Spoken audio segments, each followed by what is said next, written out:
Hi everyone, welcome to BlackAmericana. I'm Ashley, and in today's episode, we are looking at the life of Kim Porter. Let me preface this by saying I did not know Kim Porter, and I do not have an inside track into her life. This episode was created based on information she was gracious enough to share with us and how she was portrayed in the media. As the saying goes, every rose has its thorn, so nothing shared is meant to be personal. Ultimately, we hope this episode will bring humanity back to her legacy. Please enjoy.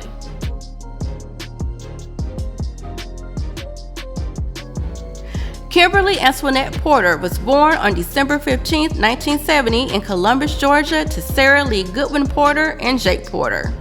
Her parents divorced when she was 3, and she credited her mother and maternal grandmother for raising her. She was an only child but grew up with her cousins as her siblings. She was surrounded by women who were go-getters. Her grandmother, Lila Starr, opened the Royal Cafe, a soul food restaurant, in 1964. It operated nearly 60 years until it temporarily closed around 2022. There are plans to reopen the cafe. Her mother, Sarah, graduated from the HBCU Albany State University and later became one of the first Black women to obtain a master's degree from Troy University. She later retired from the Georgia Department of Juvenile Justice. Kim described her childhood as happy, but her family taught her discipline at a young age. She was enrolled in dance classes and was a talented pianist, playing into adulthood. Mom would say, Kim, go play and it's time to practice your piano. So she was like, Tree, come sit with me and play my piano. So I would sit here with her, and she taught me to play Annie.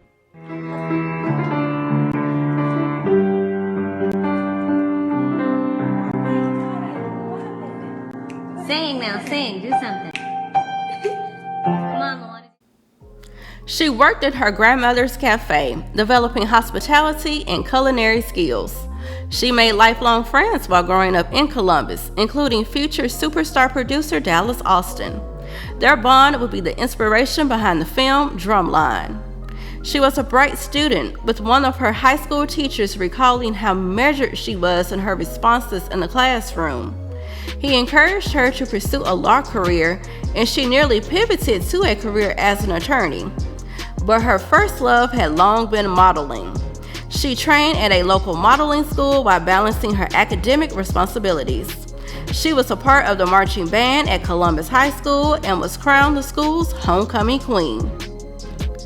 At 17, she won the Fresh Faces Model of the South pageant in Hilton Head, South Carolina, becoming the first Black contestant to ever win the competition. The victory opened a world of new possibilities, such as the opportunity to work in New York. After she graduated from high school in 1988, she met Andre Harrell, the founder of Uptown Records. Andre later introduced her to R&B's hottest breakout star, Al B. Sure, whose real name is Albert Brown II. Introduced us. He actually came up to me and he was like, Kim, do you want to meet Al B. Sure? And I'm like, yeah? And I was, whoa. I was like, wow. He was nice. He was very genuine and sweet and compassionate, and those are the things that I fell in love with, outside of his good looks. She was also. They quickly became an item, and Kim became his muse. Many of Kim's modeling jobs were in Paris and Milan, so Al frequently traveled overseas to see her. Al would later claim during this period he and Kim married. It is unclear if this union was legally binding or strictly spiritual, but either way, they were in love. She appeared in his Misunderstanding music video, released in 1990. Kim and Al found out they were expecting that same year. Their pending arrival became the inspiration behind one of the defining slow jams of the era, Jodeci's Forever My Lady. I started to write the song, Forever My Lady, and it was about Kimberly. The song was about Kim. So you having my baby, it means so much to me. And I remember they were working on the song and they couldn't come up with the lyrics. And Al looked at me and he was like, so you're having my baby. And I was like, ah! On June 4, 1991, Kim gave birth to Quincy Taylor Brown, which also happens to be Al's birthday. He was named after Al's mentor, Quincy Jones. One day while the young family was at Uptown Records, a young Sean Puff Daddy Combs would encounter Kim Porter for the first time. He was enthralled. During a 2006 interview with Essence magazine, Puffy recalled the first time he met Kim. "The first time I saw her, she was at the studio with her ex-boyfriend. I wasn't trying to holler at her or anything, but I was admiring her. Her lips, her eyes, her mouth, her shape, her energy, and thinking, I wish I had a girl like that." He would reiterate these thoughts at her funeral, even noting how affectionate she was as a mother. Now, let's set the stage for where Al and Puffy were in this time in their lives. In some ways, it mirrors a Greek tragedy, and Kim is like Helen of Troy. If Greek mythology isn't your thing, Helen of Troy is a mythological figure who is said to be the most beautiful woman in Greece. She is married to the king of Sparta and kidnapped by his rival, leading to the Trojan War. There are variations of the war, but ultimately, the man who wins Helen wins the war and controls the narrative. Al and Puffy were the first generation of stars to be raised in hip-hop. The genre made great commercial strides in the 80s, like getting played on MTV, Run DMC's landmark collaboration with Aerosmith on Walk This Way, and its undeniable influence on dance and fashion. Still, the sound was struggling for respect as an actual music genre. Al grew up in Mount Vernon, New York, and was active in the hip-hop scene, but decided to pursue singing. He was the starting quarterback at a local high school and turned down a football scholarship to pursue music. He entered the Sony Innovators Talent Search in 1987, and Quincy Jones hand-selected him as the winner. Al was granted creative control over his debut album, In Effect Mode, and despite the potential to be a pop star, he never forgot hip-hop. He became one of the first artists to blend hip-hop and R&B, pioneering what we now know as New Jack Swing. His sound started to be requested throughout the industry, with icons like Diana Ross and David Bowie enlisting his services. He was on a clear path to lead his musical generation. Puffy also grew up in Mount Vernon, New York. He played football too, but unlike Al, he was teased on the sideline. In fact, one of the ways he got the nickname Puffy was because he tried to inflate his size to get the respect of his teammates.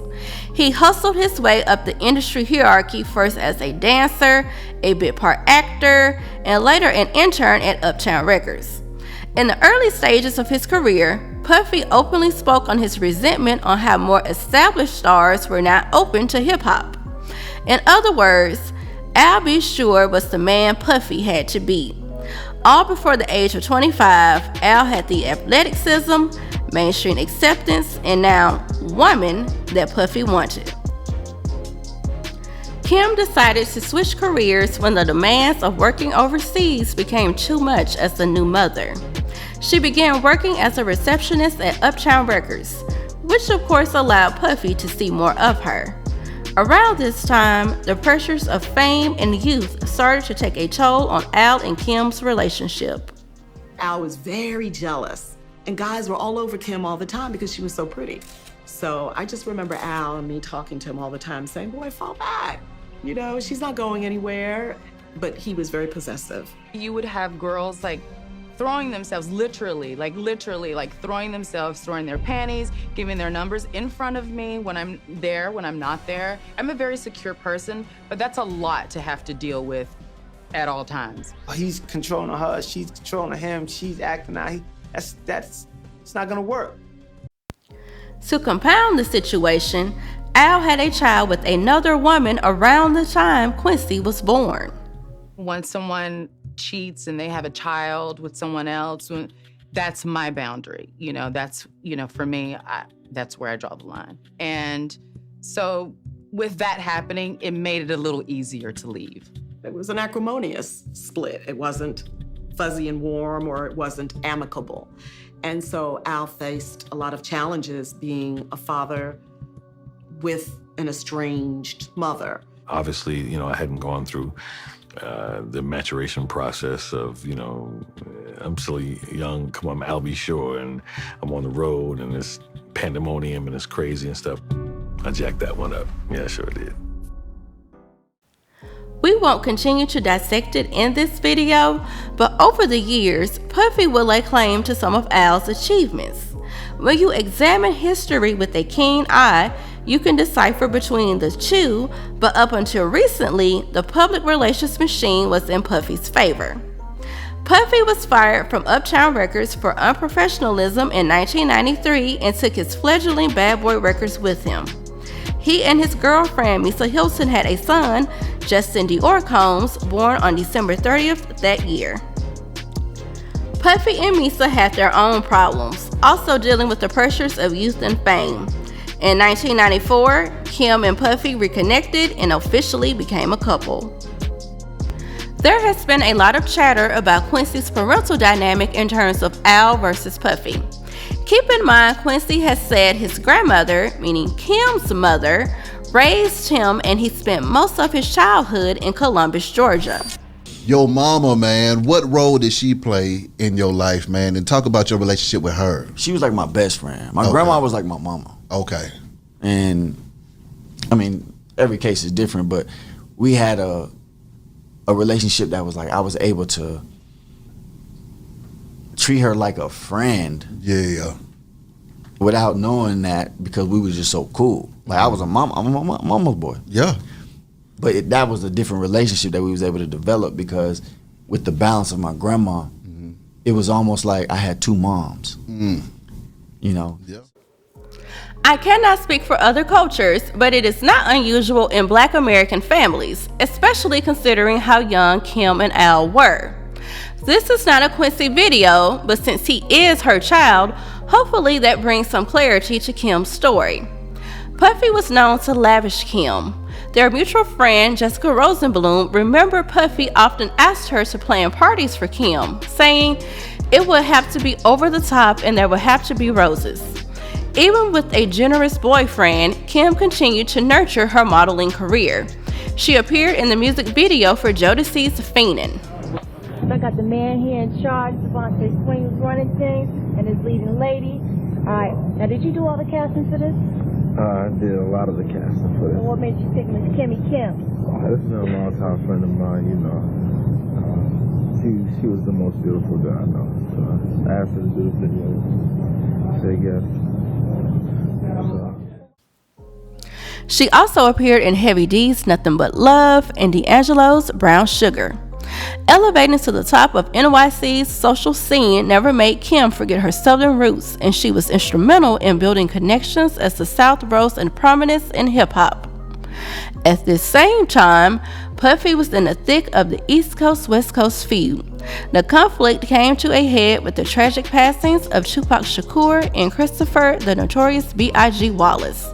The losses were so devastating that rapper Nas said some questioned if hip-hop would survive. But in the midst of the despair, Puffy ran a victory lap. He rehabilitated his image and emerged as a rap star in his own right, with his debut album selling over 5 million copies. He founded Sean John, a clothing line taken from his first and middle names, in 1998. Kim's modeling career continued to thrive, with her modeling for Fat Farm, Tommy Hilfiger, Coors, Pantene, and Revlon. She also modeled for the pages of Glamour, Essence, Town & Country, Cosmopolitan, Elle, and Honey. Puffy launched a magazine called Notorious, and he and Kim appeared on the cover of the April-May 1998 issue. It served as a pregnancy announcement too, with Puffy cradling Kim's growing belly. And on April 1st, 1998, Kim and Puffy became parents to Christian Casey Combs. You would think their bond would be stronger than ever, but the thing that drew Puffy to Kim pushed him away. He said, "I used to applause when I walked in the room, and she was just too cool. I would tell her, I guess I'll go be with someone who take care of me the way I want to be taken care of, who will be more aggressive." He also said Kim wasn't, quote, really conforming the way I wanted her to conform, end quote. Puffy wrote an elaborate treatment for his 1997 hit single Been Around the World. The video starred Vivica A. Fox, Quincy Jones, Wyclef Jean, and more, but the focus was on a budding actress named Jennifer Lopez. Puffy became infatuated with Jennifer after seeing her in the biopic Selena, when Jennifer played the late Tejano singer of the same name. My light bulb went off. I just saw Selena. I said, I know Honey could dance. Let me call her, see if she's with it. He was like, so you used to dance, right? And I go, yeah, I used to dance. And he's like, I think it's time to let people know that you can dance again. And I was like, you know what? You're right. You know?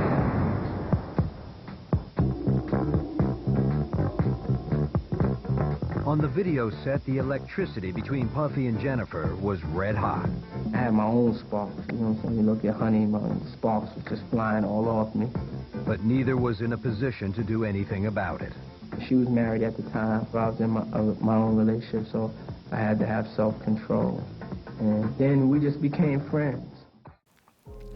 Kim discovered Puffy and Jennifer were having a fling while she was pregnant with Christian, but it managed to stay under the radar. In fact, many speculated Kim and Puffy might have been engaged when she was spotted with a huge rock on her left ring finger in July 1999. But in September that year, Puffy and Jennifer silenced speculation with their red carpet debut at the MTV Video Music Awards. The way celebrity couples were covered in the media would forever change. As the J.Lo tryst bloomed, Kim kicked Puffy out of their home, going as far as changing the locks. Still, Puffy called incessantly and would come to the home unannounced. Kim said he was calling 50, 60 times a day. Sometimes I wouldn't even talk to him because I was so angry. I couldn't be nice, Kim. I had to be, that B. Like, this is not going down. She also said Puffy was, quote, very intrusive, end quote, and she felt as if her life was not her own. Puffy balanced privately pining over Kim with basking in the glow of being one half of the new it couple. Puffy and Jennifer turned into a phenomenon. They provided sultriness and scandal. Jennifer was heating up the charts with music, and Puffy was fortified as a businessman. Things shifted when they were both implicated in a violent New York nightclub ruckus in December 1999, with Jennifer having charges dropped in less than a day.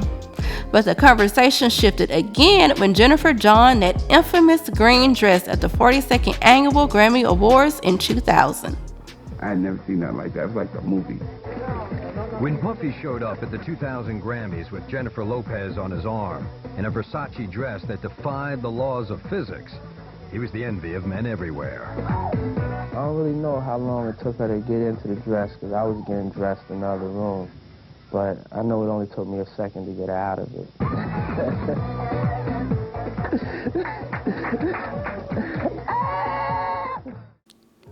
The dress changed the course of fashion for the new millennium.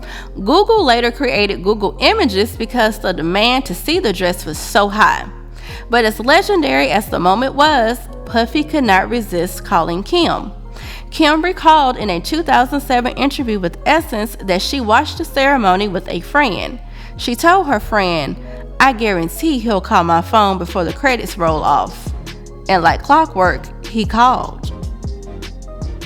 Mainstream media reveled in Puffy's new love affair, but Kim had people rooting for her. The one thing Kim didn't like was people feeling sorry for her. She said, everywhere I went, people were asking, are you okay? I just hated that. People just believed everything they saw in print, and they were talking to me like I was really crushed. But I had just had a baby. I couldn't be somewhere in a corner heartbroken. I have kids. I'm a grown woman. Kim admitted tensions would flare when she saw Puffy. She once threw a small TV at him in the heat of an argument. While Kim stopped short of saying Puffy was physical, various people in their camps have alleged that the arguments were more than verbal. Kim entered a new relationship with burgeoning music executive Shakir Stewart, an Oakland, California native and Morehouse College graduate. He was a mentee of impresario L.A. Reid. While at Reed's Hitco Music Publishing, he signed Beyonce to her first publishing deal. He was known as being affable from the streets to the boardroom and an incredible networker. He would be instrumental in Usher albums like 8701 and the blockbuster Confessions, and later signed Ciara, Rick Ross, and Jeezy to their first record deals and more. In 2000, L.A. Reid married the former Erica Houghton. The glitterati of the music industry arrived in Capri, Italy for the 3-day event. After the exchange of vows, Puffy confronted Shakir in his hotel and broke a chair over his head. The incident left Shakir with stitches, and Puffy allegedly threatened to end Shakir's life. The incident would be industry lore for years until it was confirmed in a December 2009 issue of Vibe magazine, and again in a May 2024 expose in Rolling Stone magazine. Shakir's mother, Portia, was so disturbed by Puffy's influence and how it could affect her son that she encouraged Shakir to leave the music industry. For context, remember the power paradigm of the industry in the early 2000s. L.A. Reid co-founded LaFace Records, which was distributed by Arista Records in 1989. As he transitioned from being a composer to a full-time executive, he fielded marquee acts like Toni Braxton, TLC, Usher, and Outkast. A January 2001 profile of L.A. Reid in New York Magazine illustrated the loyalty between L.A. and Puffy. Puffy heaped praise on L.A. for facilitating the meeting for his vulnerable Bad Boy records to be distributed by Arista in 1993. The two remained close, with L.A. being the godfather to Justin Combs. As L.A. sought to move up the music industry food chain, he touted being a conduit between Bad Boy and Arista as one of his finest achievements. Taking this decade-long hot streak into account, L.A. was selected as Arista's president/CEO after label founder Clive Davis was nudged out in 2000. This historic move made L.A. the first black man to head a major label. When Puffy was asked in a New York profile how he felt about L.A. now being his boss, he responded with his legendary hubris: "Get the F out of here. I'm my own boss. He's my partner." The Puffy and L.A. connection runs much deeper, but to put it simply, Shakir Stewart was in an awkward position. Under circumstances still unclear, the Kim Porter and Shakir Stewart romance fizzled. Jennifer Lopez broke things off with Puffy in February 2001. He was found not guilty the next month of charges related to the December 1999 club incident. As rocky as things were between Kim and Puffy at this point, she said she prayed for him throughout the trial. After his acquittal, Puff Daddy rebranded himself as P. Diddy. Diddy had been financially unpredictable during this time. The aforementioned May 2024 expose in Rolling Stone magazine revealed Diddy ravished through cash registers of his restaurants, hinting at a cash flow issue. The day after the not guilty verdict, Kim sued Diddy for child support in New York family court. He was incensed because he felt Kim was taking advantage of his recent issues. Diddy was difficult throughout the process, with Kim's lawyer Suzanne Bracker alleging Diddy threatened her. During a conference call between Kim and Diddy's lawyers, he allegedly told Bracker, "I'm going to take care of you later." Bracker said his words, quote, "chilled me. I didn't think it was a threat. I know it was a threat," end quote. The parties agreed to a verbal settlement in December 2001, agreeing to monthly child support payments of $20,000 a month, with life insurance, medical expenses, extracurricular activities, nannies, and tuition being covered by Diddy. They officially settled in March 2002, where Diddy finally showed up for a hearing. The judge noted his previous absence, saying, "Mr. Combs, welcome to family court. This is the first time we've seen you here." Diddy quipped back with, "Yeah, I finally got around to coming." Diddy later tried to smooth things over, saying he did not want to waste the court's time and only wanted to come to court if an agreement had been made. Despite the legal sparring, Kim and Diddy could be seen chatting as they left court, showing the public just how complex their relationship was. Kim had also decided to move back to Georgia. Diddy went on a mission to win her back. He flew to see her every weekend and pleaded with her mother and grandmother, while some of Kim's relatives wanted to lay hands on him. Yet it was her father who convinced her to give Diddy another chance. She said, "I don't know what those conversations were like, but it was enough for my father to say to me, 'Kimberly, I made a mistake with your mother. We all make mistakes.'" She also said she saw a change in Diddy after his criminal trial. With time, she came around to a reunion. But Diddy was putting on another front to the public. He continued to act lovesick over Jennifer Lopez. Recent reports reveal he sent staffers to locations where she was working to woo her back. He had two major hits in 2002 with I Need a Girl Part 1 and I Need a Girl Part 2. Part 1 was a hip-hop ballad with your prototypical glossy bad boy music video. Diddy's love interest was a woman who had a J.Lo aesthetic, and he rapped the lines, "All them days that I reminisce about the way I used to kiss them pretty lips. But as long as you happy, I'ma tell you this. I love you, girl, and you're the one I will always miss." At this time, the rumor mill was churning that Jennifer's marriage to Chris Judd was on the rocks. People speculated Diddy was taking advantage of the discord. In a February 2002 interview with MTV, he downplayed the connection to Jennifer. He said, "That's the whole thing. I'm an eligible bachelor. I ain't begging for a girl. When you're in love with the business, it's kind of hard, but you gotta balance it. I have messed up in relationships, and I ain't really trying to do that no more." The year went on, and Jennifer was now in an entanglement with her husband Chris and actor Ben Affleck, but people still wondered if Diddy was going to make a play. He was scheduled to perform both versions of I Need a Girl at the 2002 MTV Video Music Awards, with Jennifer also attending. Just when people were expecting this night to be his moment to beg her back, imagine the shock when Diddy arrived on a red carpet with Kim, looking resplendent in Versace and diamonds.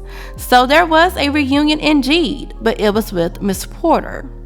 Kim settled back into life on the Northeast, with Diddy buying Kim a $6 million mansion in Alpine, New Jersey in 2004. The home was 17,000 square feet with 26 rooms. She founded a lifestyle company called Three Brown Girls, often shortened to 3BG, with her close friends Ebony Electra and Nicole Cook Johnson. They were based in Atlanta but provided services nationwide. Kim came up with the name because they were often told, "You're a pretty brown girl." She coined their strategy as ultratainment, with them seeking to optimize energy, fashion, and networking in one setting, no matter the nature of the event. They organized events for the Congressional Black Caucus and hosted album release parties for artists like Estelle. Their signature event was Lip Service, a mixer held at Diddy's restaurant, Justin's. They would showcase the latest tastemakers and talent in Atlanta. It was here Janelle Monáe received her big break in the music industry. When Kim passed, Janelle said, "If it had not been for you and the Three Brown Girls' belief in me and inviting me out to your open mic night lip service at Justin's restaurant, my career would have been on another path. You lovingly connected me with two key players that helped move my career forward, Big Boy and Diddy, and I am forever indebted to you."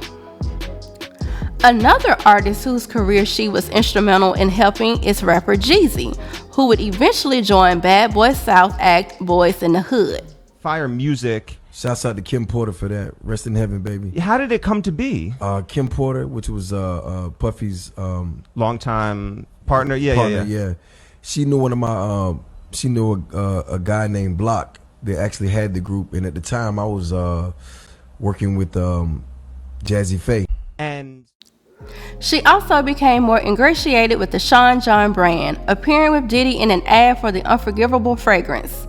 She was also a co-host of Diddy's Fashion Challenge for the 2005 MTV Video Music Awards. So Jen, we're here with part two of Puffy's Diddy's fashion challenge. Kim and Zach are back. You've been out looking at all the great-looking people. Yes. Who are the 3 best you've seen so far? You start. Kanye was Always looks good. incredible. Yeah. I love it when a man can wear color, especially the color purple. That happens to be one of my That's favorite hard, colors. too. It's hard to do His that. pants, his whole look was incredible, especially for the color, and he looked so clean. Usher was hot too, but he's always hot. Yeah. What about you, Zach? What do you think? Although people from their circle confirmed this time of their lives had issues, Kim and Diddy publicly seemed at ease and avoided major scandal. The year 2006 was so pivotal in Kim's life, we are going to dedicate a segment to it.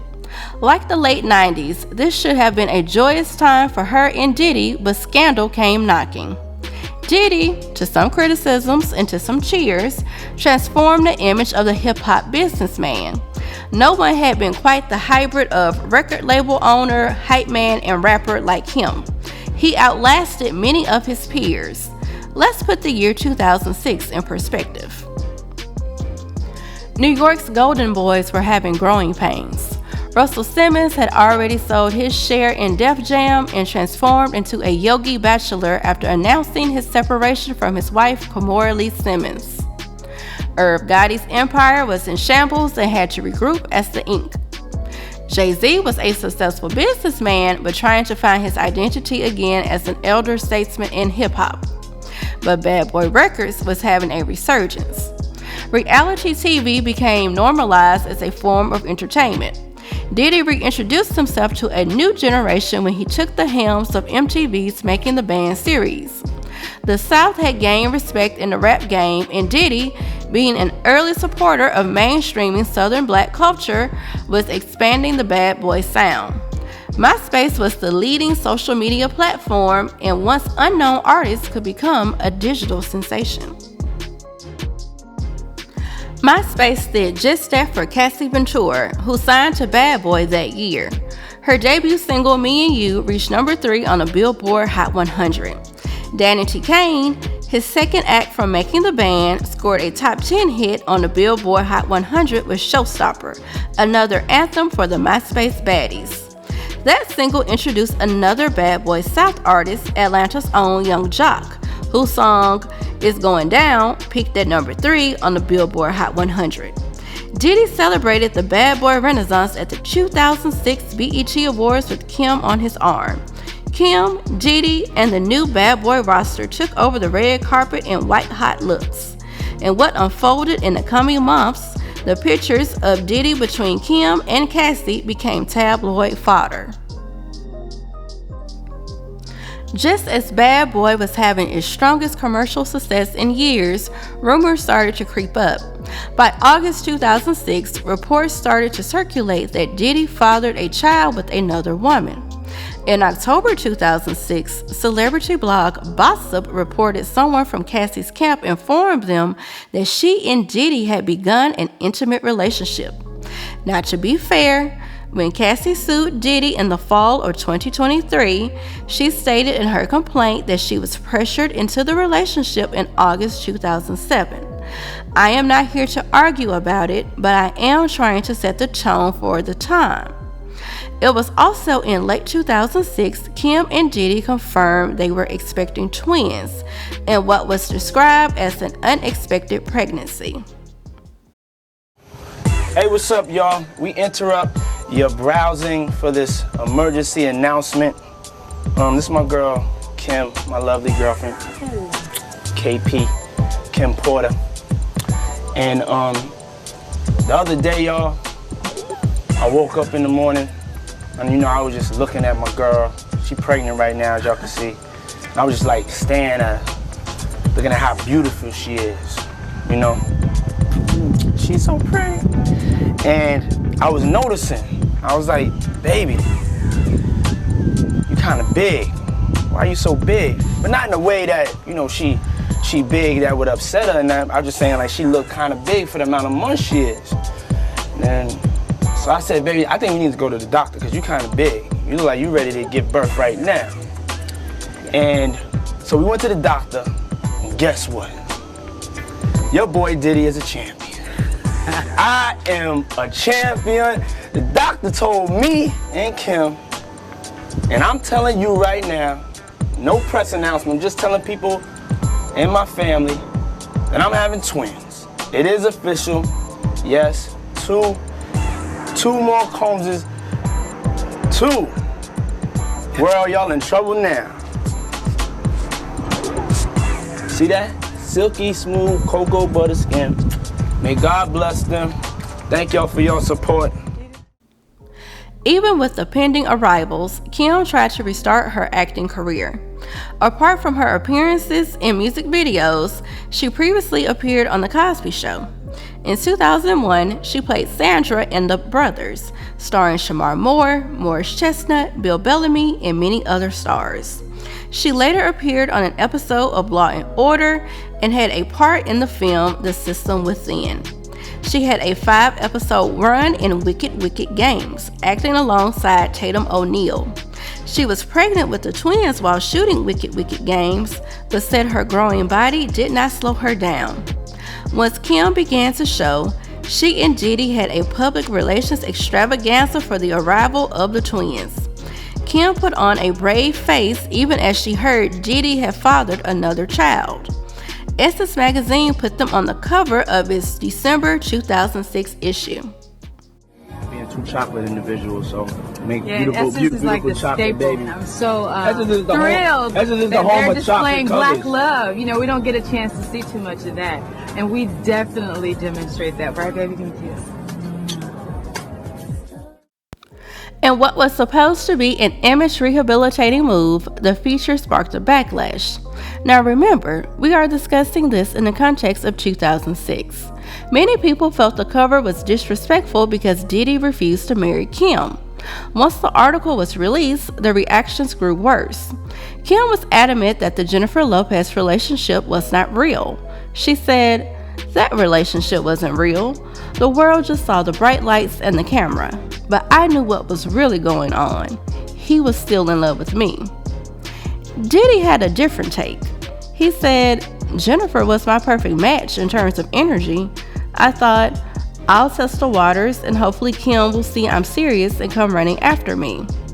While Diddy admitted he still carried a torch for Kim during the J.Lo years, his words were still viewed as a slight. When asked about their current relationship status, Diddy said this period was the most monogamous he had ever been. Mind you, at this point, Diddy knew he had fathered another child. He just had not admitted it to Kim and the rest of the world. When Kim was asked about her biggest fear with their relationship, she said it was that he would repeat his behavior. And mind you, Kim already knew about the new baby. To add further insult to injury, Diddy said he needed to learn how to be a good boyfriend before he considered getting married. Kim was adamant she did not want to get married because she had never seen a successful marriage. Kim was largely ridiculed for the interview, with some calling her delusional or saying she lacked standards. It definitely didn't help when Jennifer Lopez was questioned about Kim's comments, and Jennifer said, "I am not going to go there. Look, she knows what went on, I know what went on. And that is where we have to leave it. I am not going to discuss any of the details of that intimate relationship that I had with the public. It's just not necessary." Kim and Diddy kept giving public eye candy and set new trends with lavish baby showers, most notably Little Miss Diddy's Pretty in Pink. Their twins were born on December 21st, 2006. The oldest, Delilah Star, was born 2 minutes before her twin, Jessie James. They were named after their parents' maternal grandmothers. Today, God is the greatest. He blessed me and my girlfriend Kim in the world with 2 beautiful baby girls. I wanted y'all to be the first to know. Their names are, let me tell you why their names, how we named them. See, there's 2 very important people that have influenced me and Kim's life, and that's our grandmothers. And probably like y'all out there, you know, your grandmother, you have special memories of your grandmother. My grandmother's not here right now, so she's very, very special to me. My grandmother's name was Jessie Smalls. Her grandmother's name is Delilah No, Lila Star. Her grandmother's name is Lila Star. So we named the babies Delilah Star Combs. The twins were debuted in a cozy feature in People magazine. But as the world was shown the happier aspects of their lives, Diddy finally told Kim one of his worst kept secrets. He informed Kim he had possibly fathered another child. Kim told him she already knew. She said, "I would have preferred to find out from him because that's a man. I know it's hard for anyone to say that to their significant other. I've gotten into some ish and I got a baby on the way. But men do get caught up in things. I'm not naive to that. Still, there's a right and wrong way to handle it because most of all, we were friends. Even if I couldn't have understood it as a woman, I would have understood it as a friend." Kim mentally began to check out of the relationship. Her mother grew deeply concerned, saying, "I thought enough is enough. As a parent, these things just drive you crazy." Kim, still living in New Jersey, secretly began planning a move to Calabasas, California. While Diddy was in California for the BET Awards in June 2007, Kim assembled a party-packing crew. She took all of the furniture and 3 cars, one of which was a Bentley he gifted her for Mother's Day that year. And to compound things, the Cassie rumors grew louder. Cassie scored a hit, but she was eviscerated in the media for her lack of stage presence. Diddy was known for being tough on his artists, including his female roster and collaborators. Mary J. Blige, Faith Evans, Total, Lori Ann Gibson, and as the public saw in real time, Danity Kane all had to meet a high standard. Now, we know Cassie has been through some things, so we are not trying to kick her while she is down, but we have to offer a frank observation. Diddy did not seem interested in developing her as a performer. The public deduced that he wanted her as arm candy, and blogs began to have a field day on Kim, saying that her replacement was playing in her face. Around this time, Black entertainment-oriented blogs, or urban blogs as they are more stereotypically called, began a series titled "Where is Kim Porter?" Essentially, the post ridiculed Kim, deeming her delusional anytime Diddy was spotted out with another woman or partying without her. The chatter went into overdrive when Cassie was spotted out with Diddy in the Hamptons for the 4th of July. Kim decided to quell the drama when she confirmed less than a week later that she had ended things with Diddy. That same month, a DNA test confirmed Diddy had indeed fathered a child with another woman. It was another cycle of Kim giving birth and Diddy having a career surge marred by a cheating scandal. Essence conducted a follow-up with Kim, and it ended up being another PR doozy.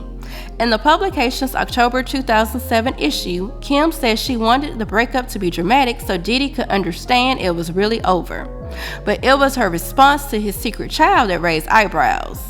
Kim decided to name the other woman, Sarah Chapman, who gave birth to a baby girl named Chance. Until then, mainstream media avoided revealing her identity. Sarah's lawyer spoke with Essence, but Sarah herself did not. When Kim was asked about her children embracing their new sibling, she said, "Christian's got 2 beautiful sisters. He ain't thinking about that other one. Trust me when I tell you. And I don't play that. That situation is over there, and this is over here, and I ain't got nothing to do with that." When explaining why she was so against the idea, she said, "It's one thing when you don't know that the man is in a relationship, then you get a pass. But if you know and you're still doing wrong, then that's a problem. I'm not going to befriend or even deal with someone who would go there." As you can imagine, this got tongues wagging, and Sarah decided to speak with blogger Sandra Rose shortly after Kim's interview hit newsstands. Sarah offered background on the love triangle of sorts, saying Kim knew who she was and that they both met Diddy at the same time. She even said Kim knew she was pregnant before conceiving the twins, insinuating Kim purposely became pregnant to spite her. Still, Sarah said even though she and Diddy dated off and on for 13 years, she never saw herself as taking Kim's spot. When asked her thoughts on Kim keeping knowledge of Chance from Diddy, she said, The scary part is that any woman can be with a man and not even mention to him, "Oh, I heard you got another woman pregnant." That's really scary. For the longest time, she never mentioned my pregnancy to him. She kept it a secret to herself so it wouldn't take the shine off of her. I thought Sean was lying, but he said Kim never mentioned my pregnancy to him. Sarah also said she was disturbed that Kim exposed her name and that Diddy still would not publicly acknowledge Chance. She said, "I don't have a voice. I don't have a forum to speak about my child. He has the forum. I'm not a superstar. He's the superstar. He's the person that should be out there acknowledging his child. I'm going on with my daily life and raising my child. We do what we do. We go to Sesame Street and the zoo. Now that she's lured me out, let me paint the picture. I don't want anyone else to paint the picture. Let me have a say-so. I need to have a voice. I want to be heard." After months of backlash, Diddy confirmed paternity in October 2007. He stated in an interview with the New York Daily News, "At first, I wasn't sure if this was my child. Now that it has become clear she is, I will take care of her for the rest of her life." The media would have fun with this carousel of women for years to come, and it took Kim a while to deal with it. During an interview with New York's Power 105.1 in January 2010, Misa gave her take on the situation. She said, "Sarah is really sweet, but Sarah and Kim don't get along. I get along with everyone, with both of them. Kim and I go back for years now. We were friends at one point. I was like, you wanted him, you got him now, baby. So she's got to go through all the BS I had to go through back in the day. Sarah has been around as long as Kim. A lot of people don't know that. Diddy was cheating on me with both of them. This is over 15, 16 years ago, so we've all been around a long time. They are like my sister wives. I try to keep everything good, and we want Kim to accept Chance, but she's not ready yet. But I accepted Christian." Kim was not having it. When blogger Carlton Jordan caught up with her for a response, she said, "I don't want to respond to anything Misa could ever say. She's not even on my level." Diddy would spend years cleaning up the optics of the situation, and Kim did eventually embrace Chance. Diddy tried to put the drama to bed during a 2017 appearance on The Wendy Williams Show. He acknowledged parts of Misa and Sarah's stories, but he didn't get quite the reaction that he expected. No, but I want to tell you the story about that. I met all of them in the same year, so I've known all of them the same amount of time, but we were friends. No, listen. Whoa, why did I do that? Now let's talk about Kim attempting to rebuild her life in California. She continued to go on auditions to foster her acting career and began to do more interviews. In a 2007 interview with OK Magazine, she was asked flat out if Diddy was ever physical with her. And to accommodate the YouTube algorithm, I will substitute certain words. She answered, "He has a little temper. Sometimes he talks to people in ways that they don't like, but he's never been physical to me. We had our arguments like any couple, but that's normal. I don't see a problem with that. He's not a physical person." In 2008, Diddy announced he was moving to California. Of course, many saw this as Diddy chasing Kim, and that was true in a lot of ways. By that spring, they were back out on the town, like here at Victoria Beckham's birthday party in Santa Monica. And yes, this is while he was dating Cassie. Kim attempted to get several projects off the ground during this time. She plans to launch a children's clothing line, co-authored a children's cookbook, and filmed a reality show chronicling her life. None of these projects made it to the public, and it was heavily suspected it was all for the same reason. Kim still managed to be productive in other areas. She produced photo shoots for artists like Snoop Dogg and acted in the film Mama, I Want to Sing. The film stars Ciara, Lynn Whitfield, Patti LaBelle, and Hill Harper, with Kim portraying Harper's wife. He later asked Kim to contribute to his book, Letters to a Young Sister, Define Your Destiny. In her entry, she offers advice to a young woman who is dating her best guy friend. She appeared in a campaign for Ice Tech watches and spent time in the fashion industry in Austria and Germany, helping brands in that region break into the American market. She launched a limited edition collection with German brand Camouflage Couture. She also appeared in the pilot episode of the VH1 hit show Single Ladies. Her character Jasmine was an instant favorite, but unfortunately, she did not appear in the rest of the series. She partnered with her friend Cheryl Fox to release the book The Rock and Roll of Hip Hop. We decided to do the book because for a couple of reasons. Cheryl's an amazing photographer, and she has this amazing, never-seen-before collection of photos that stem from the last 15 years. And for me, personally, I wanted to get involved because I'm not a part of hip-hop directly. I'm not a rapper, obviously, or anything like that. But I've been in the business and been around the business, so to kind of see what these guys have done and how they've taken rap past, music. It's become a phenomenon, it's a culture, it's a, so it's just for me, I wanted to present something beautiful and package it and almost like an ode to them, to what they've done. In 2010, Diddy bought her a home in Toluca Lake, a neighborhood some consider the best kept secret in Los Angeles. The home is over 9,600 square feet with 6 bedrooms and 7 bathrooms. Sarah Porter, Kim's mother, who had been such a pillar of strength, passed on April 25, 2014. As Kim became more active on social media, she would share her spiritual journey, referring to herself as a spiritual gangster. She spent her latter years balancing passion projects and supporting her children as they pursued their careers. In 2015, the then Diddy-owned music network Revolt greenlit her own show called The 90s, We Invented This. Co-hosted with Ed Lover, the show explored iconic moments from the 1990s and the ongoing impact they have on culture today. She pursued a music career off and on over the years, including recording sessions in Jackie Jackson's studio.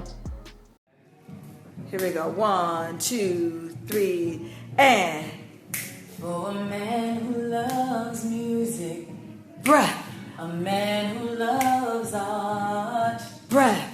Respects the spirit world, breath. And thinks with his heart.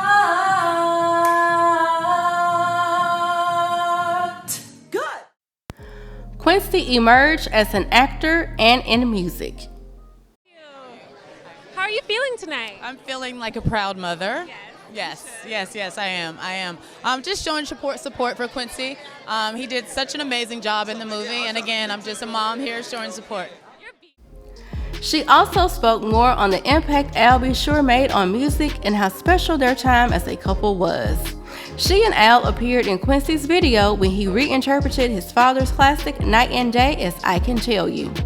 Christian began working in music and fashion, becoming a fixture of the Dolce & Gabbana brand.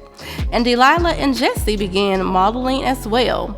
As a matter of fact, the day Kim passed, they launched their Instagram page, The Combs Twins. Hey guys, my name is Delilah. And my name is Jessie. And we are the Combs Twins. Make sure you guys hit that blue button so you can follow us. And make sure to check out our YouTube channel. The link will be in our bio. Peace. When reports emerged the day of the tragedy, many did not believe them at first because the twins appeared bubbly and engaged on their new account. But the reports were true. Kim passed in her Toluca Lake home on November 15, 2018 at the age of 47. Calling her passing a shock was an understatement. Her beloved grandmother Lila Starr survived her and recalled the last conversation she had with Kim the day before she passed. She told me that she felt better, and she was used. The doctor had been to her house, and he gave her some antibiotics. To make matters worse, her grandmother and extended family were informed of her passing over social media. They described it in an interview with news station WTVM9. And for Diddy. He said, "My baby is gone. My baby is gone."